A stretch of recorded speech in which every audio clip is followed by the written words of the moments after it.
Muezini profetit alayhi salam, Bilal Habeshiu. Ai është Bilal ibn Rebahi, i lindur në Mekë, me origjinë nga Habesheja, Etiopia. Nëna e tij quhet Hamame, një nga gratë e para që besuan, e cila u mundua dhe u torturua për hir të Allahut, ashtu si i biri i saj. Kur i dërguari i Allahut alayhi salam filloi t'i ftonte njerëzit në Islam, të parët që ju përgjigjen atij ishin të dobtit e shoqërisë, siç ishte ligji i Allahut me të gjithë profetët që e paraprin. Abdullah ibn Mesudi, Allahu qoftë i kënaqur me të, thotë: të parët që e shpallën hapur Islamin ishin 7. I dërguari i Allahut alayhi salam, Ebu Bekri, Amari, nëna e tij Sumeja, Suhejbi, Bilali dhe Migdadi. Se për të dërguarin alayhi salam, Allahu e mbrojti përmes xhaxhait të tij Ebu Talibit, Ebu Bekrin e mbrojti fisi i tij. Ndërsa të tjerët i kapën i dhujtarët, i veshën me parzmore hekuri dhe i lanë në diellin përbëlues. Por asnjëri prej tyre nuk shpëtoi nga dënimet, përveç se pasi pranoi me gojë atë që ata kërkonin, në përjashtim të Bilalit, i cili nuk i dha as pak rëndësi vetes së tij në sakrificën për hir të Allahut dhe u bë i parëndësishëm edhe për popullin e tij. Ata e dorëzuan në duart e djelmoshave të cilët i tërhiqnin nëpër rrugët e Mekës, ndërsa ai përsëriste me vendosmëri fjalët e hadun, një. Në mesin e tyre që ju përgjigjen të dërguarit alayhi salam, nuk pati ndonjë nga vetëfisi Kurejshit, përveç Ebu Bekrit. Të tjerët ishin prej skllëvërve dhe të liruarit nga skllavëria. Bilali ishte i pari ndër këta, pas Ebu Bekrit, Allahu qoftë i kënaqur me të dy. Paria e Kurejshve u kthyen kundër të dobtëve që kishin pranuar Islamin, duke i torturuar dhe duke u ushtruar presion për t'i larguar nga feja. Ndër ata që më së shumti e mundoi Bilalin ishte Umeje ibn Halef el-Jumahi, i cili nxirrte në mes të ditës, kur dielli ishte në kulmin e nxehtësisë, e shtrinte përmbys në rërat e përvoluara të Mekës dhe urdhëronte që t'i vihej një gur i madh mbi kraharor. Pastaj thoshte: nuk do të lirohesh derisa të vdesësh, ose të mohosh Muhamedin dhe të adhurosh Latin dhe Uzan. Por Bilali qëndronte i palëkundur në atë dënim të rëndë dhe përsëriste fjalët e tij të pavdekshme: një. Ai refuzonte me vendosmëri të shqiptonte ndonjë fjalë mohimi, edhe pse e dinte se Allahu nuk e ngarkon me gjuna atë që detyrohet të thotë fjalë kufri me gjuhë, ndërkohë që zemra e tij është e qetë me besim. Megjithatë, Bilali nuk pranoi të kërkonte lehtësim si disa prej shokëve të tij, që për të shpëtuar nga dënimi kishin thënë fjalën në dhunë. Ai refuzoi të bëhej tolerant ndaj vetes, apo të binte në ndonjë pajtim, qoftë edhe me një fjalë të vetme me idhujtarët e Kurejshit. Gjendja e durimit dhe qëndrueshmërisë në të cilën ndodhej Bilali, apo refuzimi i tij ndaj çdo lloji lehtësimi, është më lart dhe më e vlefshme se sa marrja e lehtësimit, ndonse edhe ky i fundit është i lejuar dhe i arsyeshëm. Sepse në qëndrueshmërinë e Bilalit u realizua kuptimi i pastër i tauhidit, njëshmërisë së Allahut. U poshtëruan idhujtarët, u forcua thirrja islame, u forcuan zemrat e besimtarëve dhe u dha shembulli për çdo njeri që do të sprovohej më pas në rrugën e të vërtetës.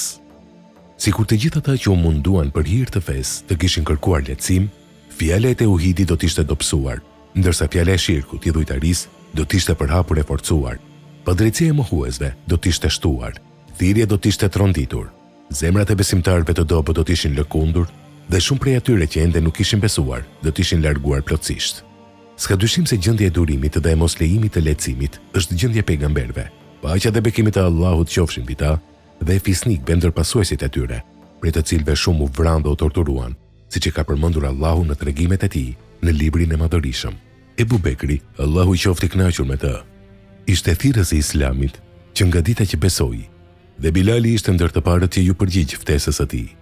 Këtu Ebu Bekri, pas se çfarë torturash po i bënin Kurejshët Bilalit, e bleu dhe e liroi atë, duke u bërë shkak që ta shpëtonte një herësh nga 3 lloj robërish, nga robëria njerëzore, nga robëria e dënimit dhe nga robëria e mohimit, kufrit.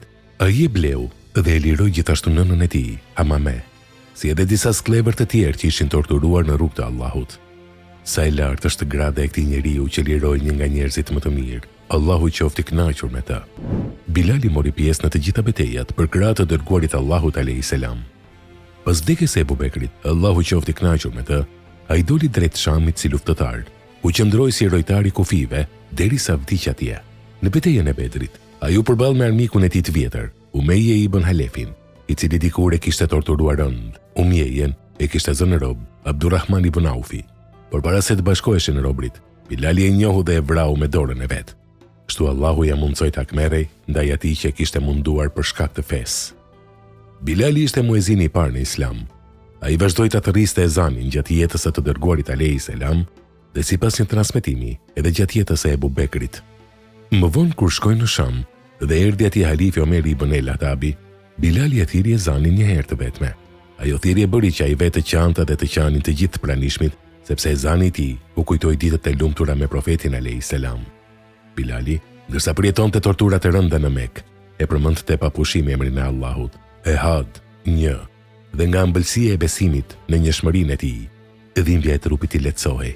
Dhe si shpërblim nga Zoti i urtë, Allahu e nderoi që të bëhej muezinit të dërguarit të tij, i pari që e ngriti zërin mbi tokë me fjalën e tauhidit, njëshmërinë në ezan. Bilali, Allahu qoftë i kënaqur me të, e njohu Allahu në kohën e vështirësisë, prandaj Allahu e nderoi dhe e bëri që ta njihte në kohën e begatisë. Ai nuk e braktisi kurrë emrin Ehad, një i vetëm, në momentet më të vështira të jetës së tij. Prandaj Allahu, me urtësinë dhe dijen e tij të përsosur, e shpërbleu, duke e bërë të adhurojë dhe të përmendej përmes tij, duke e detyruar publikisht të thërriste këtë fjalë të tauhidit për pjesën më të madhe të jetës së tij. Kështu, shpërblimi ishte nga i njëjti lloj me veprën, nga më i urti e më i dijshmi. Omer ibn el-Khattabi, Allahu qoftë i kënaqur me të thoshte: Ebu Bekri është zotëria ynë, dhe ai liroi zotërinë tonë, duke nënkuptuar Bilalin radiallahu anhu. Kështu Omeri e përfshiu Bilalin në fjalën zotëri, duke i dhënë atij këtë gradë të lartë për shkak të parësisë së tij në Islam, qëndrueshmërisë ndaj sprovave, përkushtimit në fe dhe pozitës që kishte tek i dërguari Allahut alayhis salam. Omeri, Allahu qoftë i kënaqur me të, i nderonte shumë të parët që kishin hyrë në Islam dhe u jepte përparësi atyre që kishin pozita të veçanta pranë profetit alayhis salam.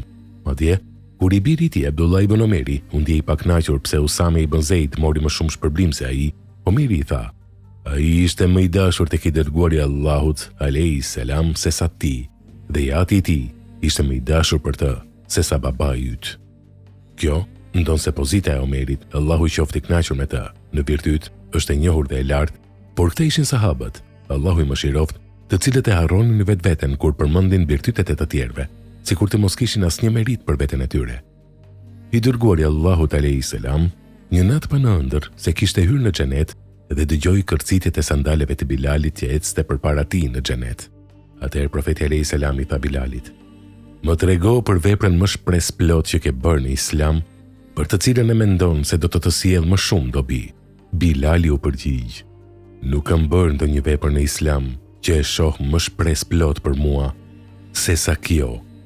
Sa herë që pastrohem me abdes në çdo orë të ditës apo të natës, fal me atë abdes, aq namaze, sa më ka caktuar Allahu." Gjithashtu transmetohet se ai nuk fliste asnjëherë pas ndonjë ndodhie, pa abdes, pa u pastruar dhe pa falur 2 rekate. Kështu, Bilali lidhte çdo prishje të abdesit me një abdes të ri dhe çdo abdes e shoqëronte me namaz. Pra ishte gjithmonë në gjendje pastërtie, duke mos u shkëputur asnjëherë pastrimi i tij nga adhurimi. Kjo pastërti e vazhdueshme e jashtme ishte dëshmi e pastërtisë së vazhdueshme të brendshme, dhe në këtë pastërti të zemrës qëndron themeli i çdo vepre të mirë. Bilali kishte bërë këtë vepër duke shpresuar në shpërblimin e Allahut, dhe Allahu ia plotsoi shpresën e tij. Prandaj, ajo që pa i dërguari Allahut alayhis salam në ëndër, Bilalin që ecste përpara tij në xhenet, ishte një lajm i gëzueshëm dhe një dëshmi se ai është prej banorëve të xhenetit dhe se do të ketë pozitë të afërt me të dërguarin alayhis salam. Ashtu siç ka qenë shërbëtori të dërguarit Allahut alayhis salam në këtë botë, duke shoqëruar dhe duke ecur përpara tij në rrugë, ashtu e pa profeti alayhis salam edhe në xhenet, duke ecur përpara tij. Kjo është një shenjë dhe një paralajmërim se çdo mirësi që ai e fitoi, ashtu si çdo ndjekës i sinqert i profetit alayhis salam, ishte shpërblim për shërbimin dhe për kushtimin e tij ndaj të dërguarit Allahut. Në këtë qëndron një nder i madh për Bilalin, për shkak të veprës së tij fisnike dhe një lajm i vërtet gëzimi për shpërblimin e tij të lartë tek Zoti. Allahu qoftë i kënaqur me të. Bilal el-Habeshi, Allahu qoftë i kënaqur me të, vdiq qetësisht në Sham, Siria e sotme, gjatë Murtajës së Ambasit, në vitin 20 Hijri, afërsisht në moshën 70 vjeçare. Ai u varros në varrezat e Damaskut dhe është thënë gjithashtu se u varros në Alepo.